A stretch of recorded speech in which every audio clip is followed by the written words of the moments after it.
I'm more like a young village boy from Ghana, and I never expected to be moving around or traveling with a diplomatic passport. And it came out as a shock because I was not aware. And that is why in my last interview, I said I really appreciate the government for, thinking about someone like me. Yeah. Okay, you travel a lot. Yeah.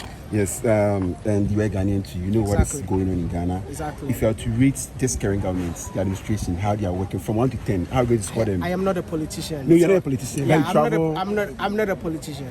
But in case you are scoring this current government. This current government? Yes, from 1 to 10. I don't think I will be the right person to score the government. No, like your own view. My own view. Yes, score. Let's say you're a teacher. Yeah. Scoring.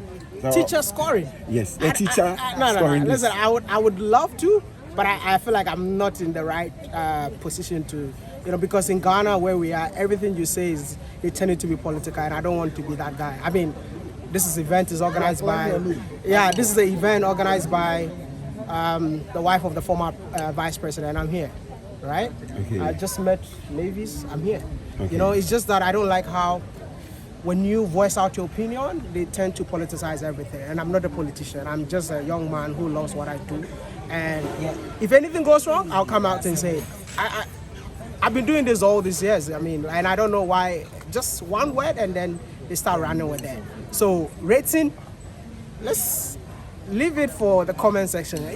Can you all rate? Because it is what it is. But I didn't know that the comment that people have posted or in the news, they say you are an NDC guy. You know what? You can free to say whatever you want to say, but I'm not defined by a political party. I'm defined as an African, most importantly as a Ghanaian. So political parties, I don't belong anywhere. Do you know my friends, by the way? You don't know my friends. I mean, I always wish the youth of this country can put their political flags aside and be objective as a Ghanaian. Don't be defined by a political party. I spend time with almost everyone. You have no idea if I tell you people that I spend time with. And they belong both parties. But it's the people who are down there who don't know what is happening at the top, and then they end up just saying that I'm NPP, I'm NDC. Wode is a Ghanaian, 100%. And I don't have any party card anywhere. I mean, maybe you can check both NPP and NDC whether you see my party card. I don't belong anywhere. I mean, it's just that I love to voice out when things are going wrong, and it's unfortunate that last season I voiced out and people started, But if anything happens tomorrow, even early this year I talked about Galamsey, but people were blind to talk about it. But the demonstration didn't see you like you should which I was not in the country. I just came back. Okay. I just came back 2 days ago. But when President Mahama was sworn in, I went to Western North and I saw the effect of Galamsey. I pulled out my phone and I recorded it, checked the date. But people just want to run away with their own thing, so let them keep doing what they're doing. I work with Okatakyie Afrifa. He's my boss. Oh, okay. Do you have any message for? I don't think I have any message for him. He's your brother. He's your brother. He has always been a brother, okay. But sometimes I feel like get to know somebody before you sit somewhere and pass a comment. Because I feel like he talks about things that he has no idea about. That's it. Yeah. Are you sure? That's it, 100%. Okay. And my last one, I've been on the social media field. Yeah. Now, the current generation, they use social media. And they asked me to define climate change. And being the first time having such conversation, I asked them a question. Why are you all living in a bubble? Because when it comes to climate change, it looks as if it's something far away from us. But it's closer more than we think. They have these abbreviations that they normally, if you go to UNCCC, SDGs, and you don't even know what they are talking about. My grandmother in the village would definitely not understand what they are talking about. So I decided to simplify climate change in a way that an ordinary person can understand. Literally, Africa contributes just less than 3%, but we kind of get affected the most. So on my platform, I normally advocate for people to plant trees, especially in Accra. I don't know what's happening in Accra, by the way. It's like we don't like trees. The real estate developers, they cut everything before they start building. I can't remember when I built my first house. I go to the house and everywhere was full of concrete. And I look at the developer's face and I'm like, how do you want me to breathe? It's like, God, the air is here. You know what? I removed all the concrete, planted trees in my house, invited the developer to come and check it out later on. It's like, is this the house that I built for you? It's like, it's the same house. So basically, it's the little things around us. Ghanaians, we used to eat wachi with leaves. We've stopped doing it because now we see it to be fashion to eat with, but we're killing ourselves. That's climate change. So on my platform, I simply like advocate because I work with National Prize. I think we've done a lot of, there's a guy who is doing a lot of things in Kenya. Can you believe that, like, I don't know if I have to use the right, like, what comes out of you, yeah? They use the exact same thing to produce fertilizers. Not to go waste. I never knew like my waste is that precious. And the day we spoke about it, people could not believe it. So I'm here to let you know that the tree behind the house. When was the last time you said, no more plastics? When was the last time you decided to recycle plastic? We shouldn't make the conversation like just few people that are concerned. As a host, please, can you challenge each and everyone when we leave this room? I feel like, Your Excellency, put whatever we talked in here. From today, this is a challenge. Plant a tree and time. That framework. Yeah? Let's do this. Thank you very much. It started. It simply says it's a short, and it must not be sent through many times before it gets to the ear. This is not one man's cry. This is mother's call. And we show up to answer. Now, if you can hear me, if technology will fail us, our heartbeats will keep going on.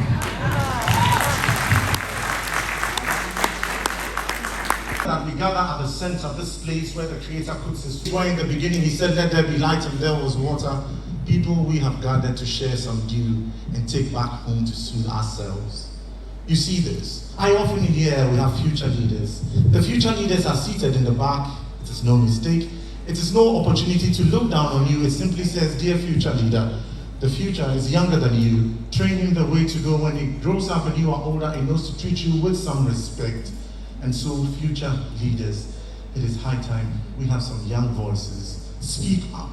Even in the council of the elders, a child knows something. So Intikoma told Pekwan and said, "My father, this wisdom pot will not fit, and you cannot climb this tree if it's hung right in front of you. Take it back. Climb that tree. That was the day that God broke and wisdom filled the earth." And then we will have some greater impact. It falls on the next and the next, like the ripples of the waves. My people say something in Asante, let me borrow it. It is true, the wonder of the porcupine when it has projected its quills is other ones will grow. Just on the lighter side. If we say, it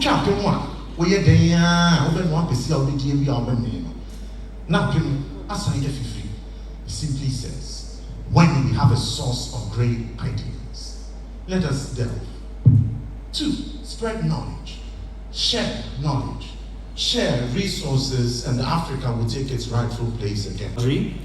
And I recently arrived in Ghana just 2 or 3 months ago, and I'm here as the UN resident coordinator. That means I'm the head of the UN family, and I'm also the Secretary General's representative. So I'm very happy, and it is a pleasure to be here at this AfriWalk conference.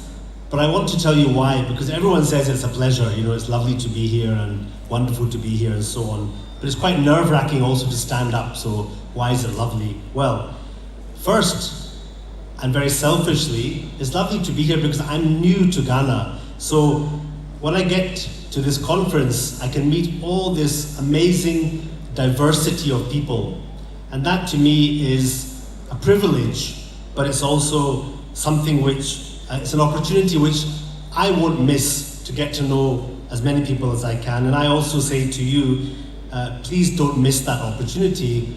these are rare occasions when we get to be in a room like this. So that's the first reason I'm happy to be here. The second is that since coming to Ghana, I've really, truly appreciated the dynamism, the energy, and all the creativity which I've seen in the last 3 months. And I'm seeing that again today, which is really something I appreciate. So it's just wonderful to be around all of these wonderful things, all the energy that Ghana provides. I believe that Ghana is a microcosm of the promise and the potential. I'm happy to be here. And I also want to say I'm happy because there's also, I believe, lunch coming up. And I have to speak fast because I know you're looking forward to the lunch, but I've just realized, Excellency, is there lunch provided? There is, okay, thank God for that, because I thought I made a big mistake by just inviting everyone to lunch. But as I have your attention, Excellency, Samira, Bawumia, I want to say thanks for inviting me, but also I want to commend you as the convener for your vision and leadership, because you've used your voice, your position, your massive network to bring people together for something which is important, urgent, relevant. And that is empowering women and young people to lead Africa's transformation. You could have used your network for many things, but you chose to use it for this. So I think that's something which is commendable, but it's also something which we can all learn from, and that is to use what we have to do good, if I just put it simply, Excellency. So it is a conference about women and children, and I have to admit from the very outset that I'm not really that young. That wasn't a joke, so please. Everybody was asking the age of the Honourable Minister. How rude to ask her age. I was always taught never ask anybody's age. But I'm quite free. I'm 53. 53, I'm sure you thought I was younger. The hair didn't fall out. It just migrated to other parts. But I'm not that young, and I'm also not